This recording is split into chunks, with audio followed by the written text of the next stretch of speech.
child discipline. It's an important element of a family. In fact, it's very, very critical. You don't appreciate how much and how important it is until when children become unruly, or they are almost wanting to beat you up. Or when you hear your son, your daughter answer your wife in a manner that you, in all your life, you had never heard anyone say that to their mothers. So that's where that's the challenge that we have. One of the things that we need to know is that you are not the only ones who are teaching children. Because previously, they used to say it takes a village to raise a child.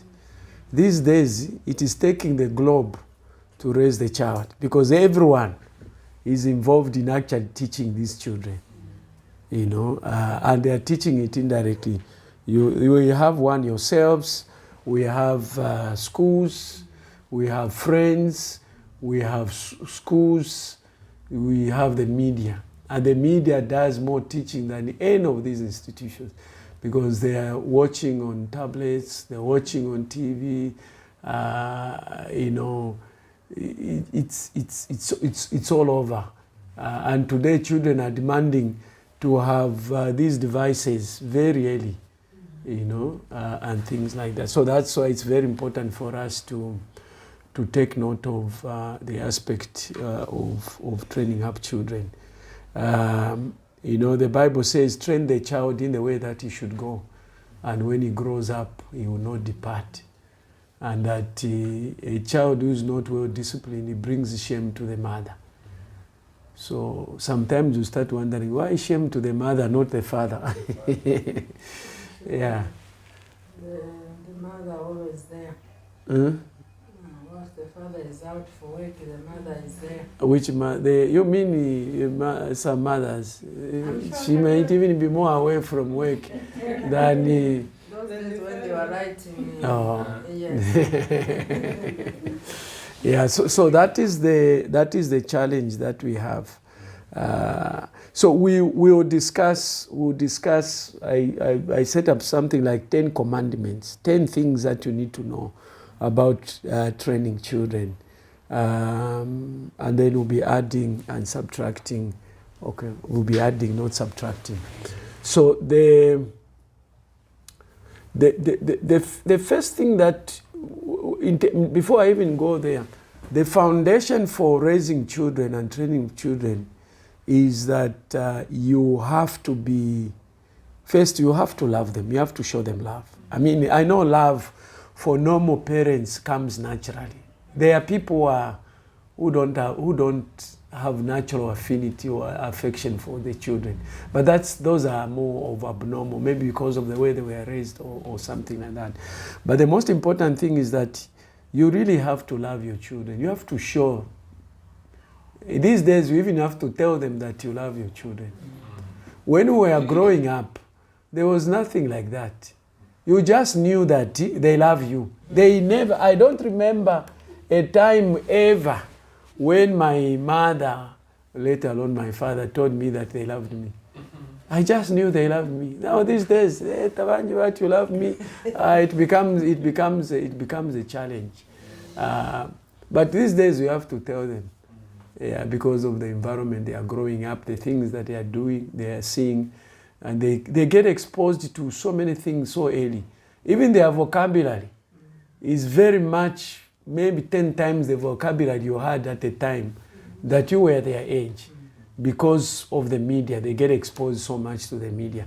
So that is one aspect that we have to know. So you have to love your children. The other thing is that you have to be a friend to your children. Meaning that you play with them, let them be free to tell you anything. Okay? Even when they come with a stupid question or something that is really too high for themselves, it's important not to just brush. You know, those days when you come and say something that is, they might even whip you for doing that. But because now knowledge has increased, you don't have to do that. What basically you need to do is just explain to them based on their age. Sometimes you might even say, if a child comes to say things that even if you explain, the child will not understand. What do you say? I know more about doctor, about nurse.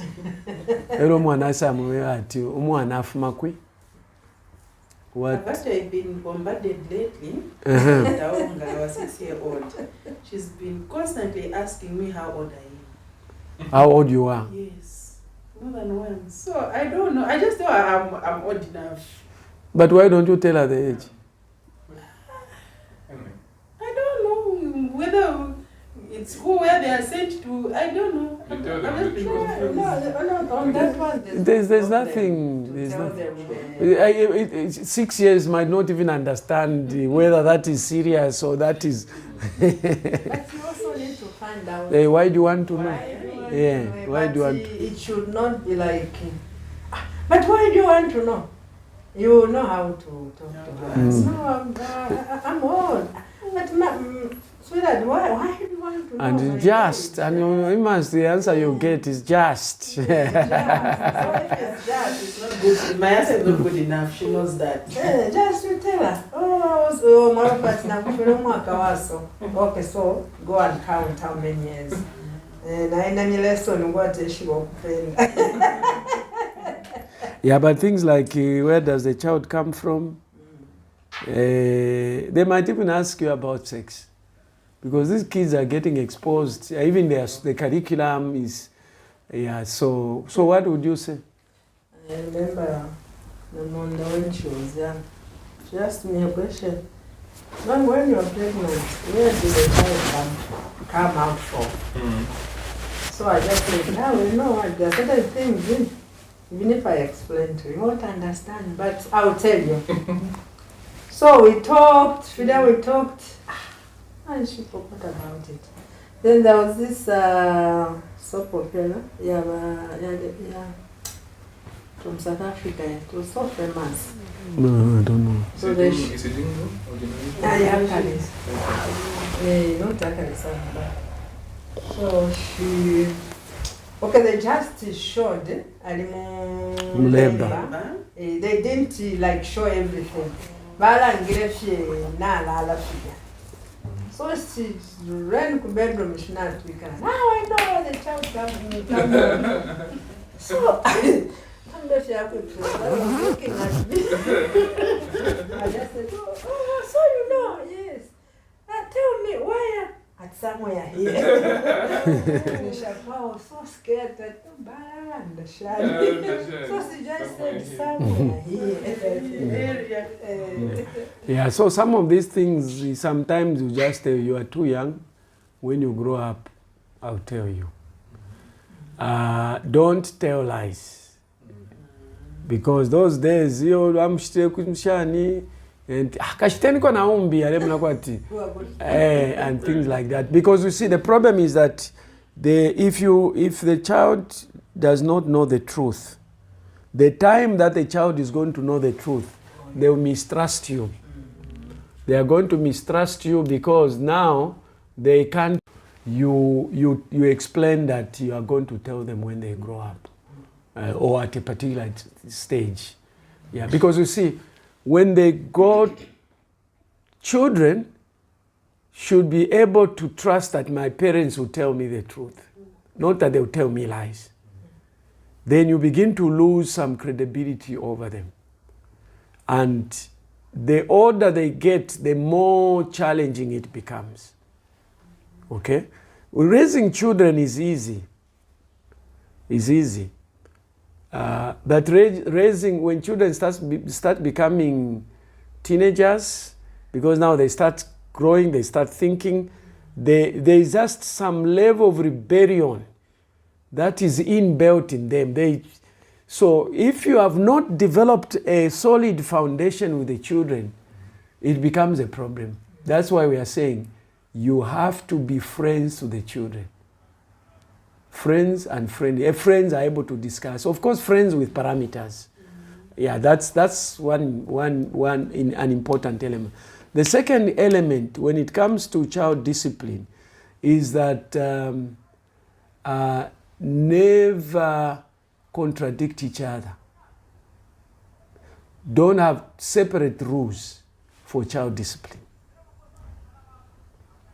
I hope you get. Don't, mom says this, dad, mommy says no, dad say you can go ahead. You're undermining your friend. And to the detriment of the same child. Children are very little, I don't know what word I can say, very manipulative. If they are manipulative, they are, what's the word? They are very good at negotiation because they don't have the power. Somehow they learn to be very, very good at negotiating. And if you promise them something, they will hold your feet to the fire. But mommy, you promised. But dad, you promised. Because they don't have power. They don't have any other power other than crying, and then maybe you don't even care. So that's why it's very important. Now, what these children will do is that they will know which of you has a soft spot in a particular area. And they will pit yourselves against each other. So what they will do is, they will know mommy is like this, dad is like this. So they will come to mommy. Mommy, can I watch TV, for example? They say you've set a rule as to what time to watch TV. Mommy, can I watch TV? No, but you know that this is not the time you watch TV. Straight to daddy. Daddy, can I watch TV? You can go ahead. And especially if it's a daughter, you can go ahead. They won't tell you I asked mommy. Then they will not come back to say, oh, dad says, no. They don't know. They are the ones who know that if you don't like, you wouldn't like the answer. Don't ask the question. So they will go now to they will go straight to watch. Mwachikanya mwasanga umwana aletamba. Nakwata remote.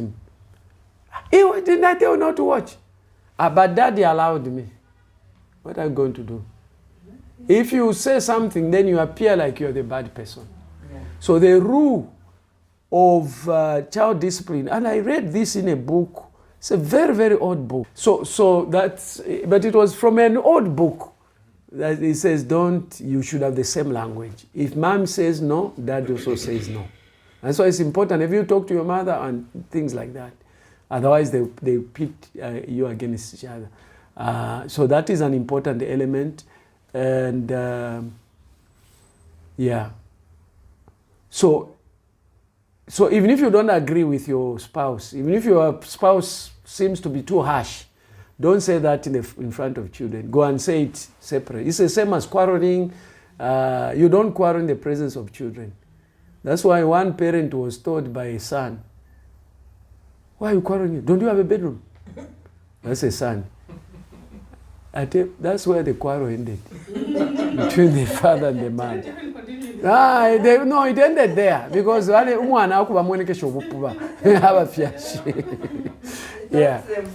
he taught them a lesson. So those are important elements, like foundational issues.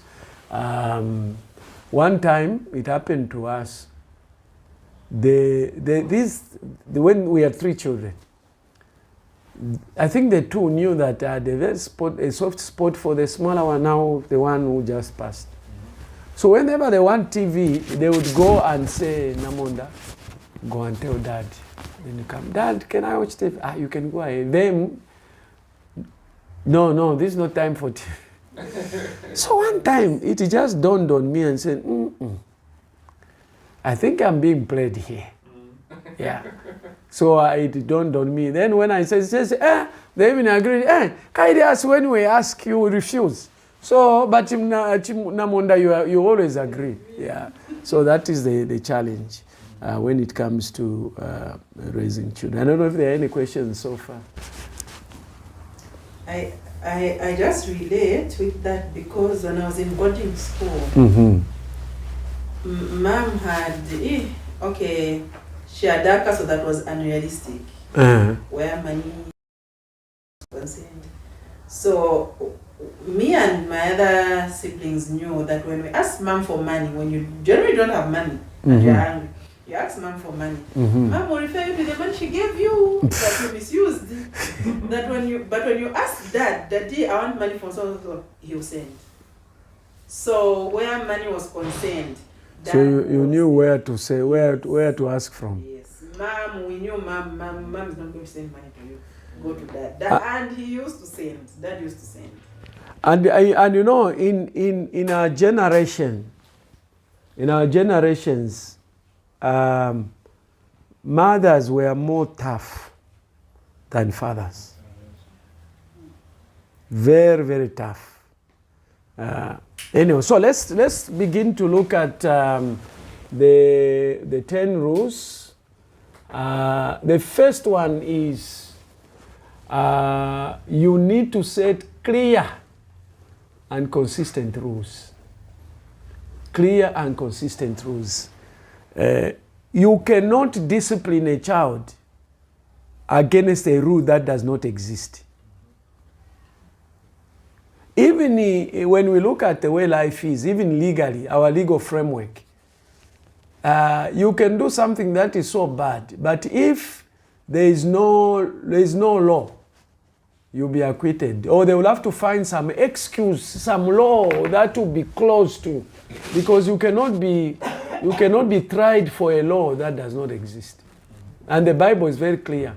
Where there is no law, there is no sin.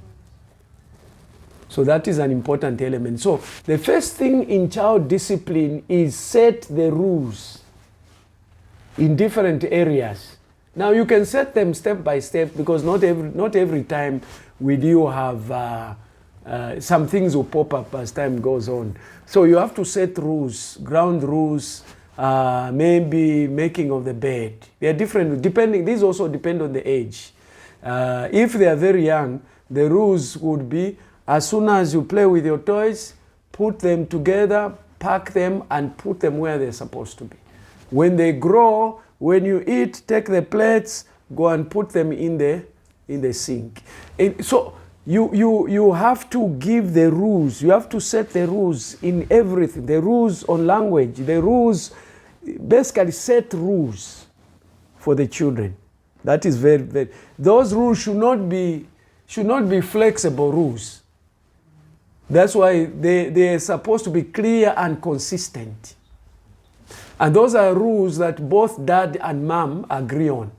So that is very, very important for that as point number one. Point number two, which is related to setting up the rules, is that explain the reasons for the rules. Make it clear. Why should you not do this? For example, don't play with a knife. What is the rule? The knife will cut you. Don't play with fire. The fire burns. You know, give the reasons why you do that. So that's point number two. Explain the rationale or the reason for that rule. You know, and so that is point number two. Yeah, these children, they're always asking why.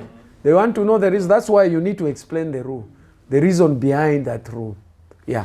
So number three, once you explain the rule, explain the consequences of breaking the rule.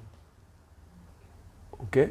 Explain the consequences. Maybe let me not say, the consequences. Let me say the consequences of breaking the rules and the reward for obeying the law, the rule. So you have to explain the what will happen when they obey. When you obey, when you do this is going to happen. Even just saying you'll be a good boy. The children the school where our children used to go, they used to give them stars. So if you do well, good behavior can start. You see a child with more stars. Yeah, you know, just some. It doesn't have to be physical and just good. Praising them and things like that. So you have to explain the consequences. Now that all these first stage 1, rule number 1, number 2, number 3, are before they even break the rule. Okay, so you explain why, what will happen. If you break the law, this is what is going to happen. If you do it, this is what is going to happen. Okay, they know. Okay, now let's go to the fourth rule. When the rule is broken, you should immediately enforce. Okay, so enforce the rule.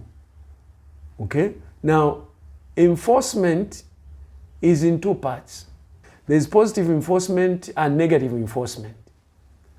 Okay, meaning that when a child breaks the rule, and these rules also, they differ in gravity. Yeah, they differ in gravity. Now, the rules that are lower in gravity, you can give warning. Stop this, you refer to the rule. If you do this, I'll do this to you. If you do this, I'll do. Then I don't think you should tell the child 3 times without enforcing the rule. Yeah. So you have to say, if our children even know, stop that. If I say stop that, 3rd time, I say stop that. The child stops. You know, I remember Chimwemwe saying at daddies, I think daddies are just meant to be threatened and scary. Just because kumulole shafi. Dad, it's more scary when he just looks at you, you know, and things like that. But one of the most interesting studies they found out, children who grow up in a family where there's a parent, where there's a male parent, even if he's indisciplined, he doesn't do anything, he's absent, they grow up better than a child brought up in a house, female-headed or mother-headed house, no matter how good she is. Just the presence of a father. Yeah, and that's why you've seen today, the world is attacking the male gender. You know, empowering women, lowering the man, and even trying to dress the men into women's clothes. And this is what Hollywood is doing now to those guys, which is the ritual of humiliation, you know. So anyway, that was just besides the point. So you make sure that when, so you can warn the child, but there are certain things that if it's at work, they would call it summary dismissal. That one, instantly, you have to implement the discipline. Okay? Now, there are different types of disciplines. There are disciplines where you give corporal punishment. I know the world today, if they heard you beat a child, the whole world will condemn you. But they are boundaries. For example, you don't beat a child with your fist. You don't do that. Because you can't measure how much force will go with a slap, let alone with a blow. You can't do that. Okay? Normally, it's a small whip appropriate to the age. My wife was using a slipper. I don't know whether that was not child abuse. And these children begin to discuss how they sleep. You can't tell. You can't tell how the slipper will leave mother's feet to her hand. She just used to say, pop. It's in the hand. She's administering discipline. You know, because there are certain behaviors that you can't wait.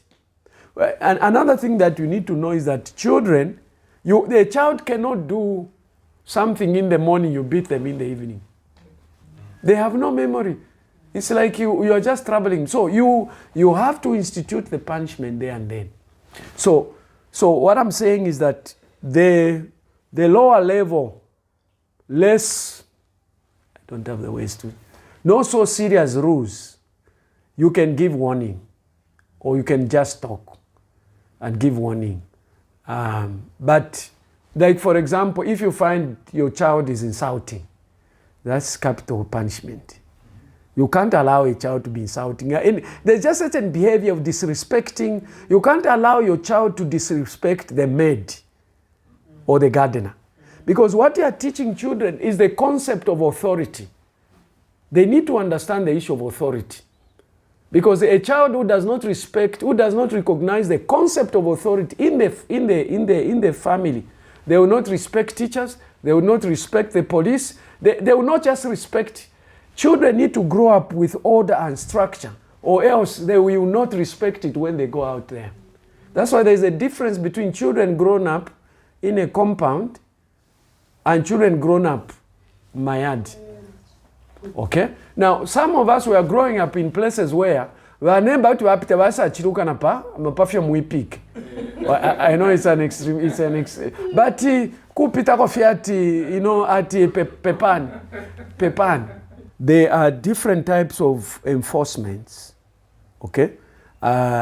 There's what is called positive enforcement and negative enforcement. So let's begin with the best type of discipline is positive enforcement. This is when a child does something good, obeys the law or the rule, you immediately praise them. So you begin to teach them making their bed, to brush their teeth, depending on the age. When they are small, collecting their toys, put them back. Time to watch TV. It's time to stop. You stop. Don't be flexible, because you can't create structure and discipline and habit when you keep on changing. The time you are watching for 1 hour. 1 hour yakwana, what did I say? Stop watching. Okay? So, anyway, that is more negative. But you have set the rule. But the other thing that needs to be done is that in terms of positive, every time they do something good, you praise them. Oh yeah, you've combed your hair, you look nice. Hey, Shanshan. You see the child be willing to do that even more. Okay? Now, negative enforcement is also in two parts. There is the aspect of withdrawing what a child loves. Because an African parent, just knows working,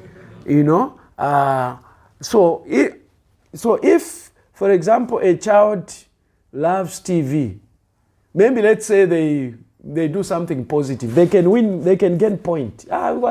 Okay, you've gained maybe 10 minutes extra of watching. Okay, Shani, they are earning points. If you want, you can be giving them stars or whatever you want. But if they break the law, they start losing the points. Okay, you have now lost so many points. You have accumulated, so you want to watch TV.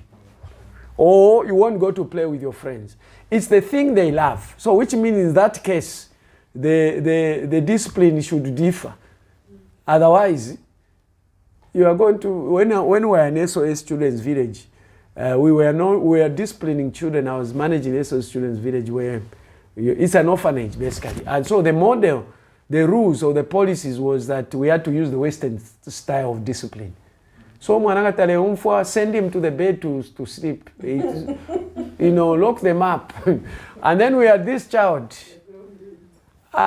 When they say, go to your bedroom,